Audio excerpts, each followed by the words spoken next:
وطن افسانه پردازه، تو را افسانه میخوانه.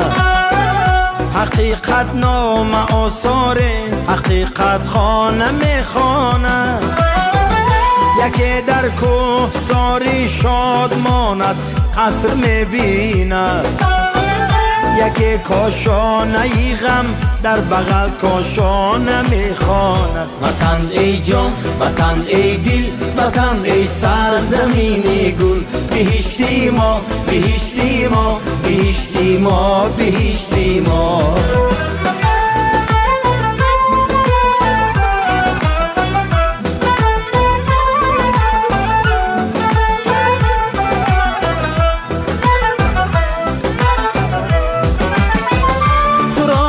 سر نوشتی خش می بالند و می نالند. یکی آباد می سازد، یکی ویران نمی خواند.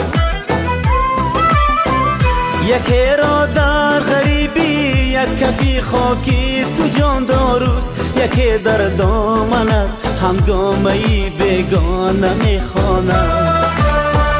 وطن ای جان، وطن ای دل، وطن ای سرزمین گل. بهشتی ما، بهشتی ما، بهشتی ما، بهشتی ما.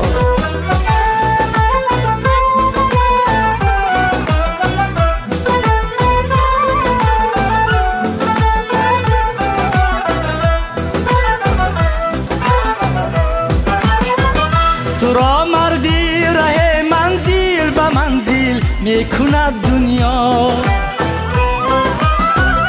هوس پیمانه یک گردشی پیمانه میخواند. حبیب می سرایت شاه بیتی شاه راحت را.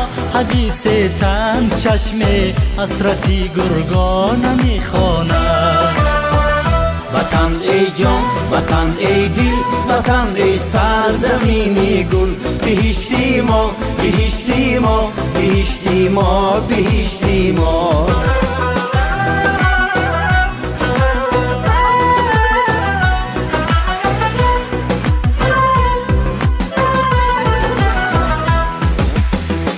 محل بازه ذکری نظر صد پارت خانه. جهان سازه زهر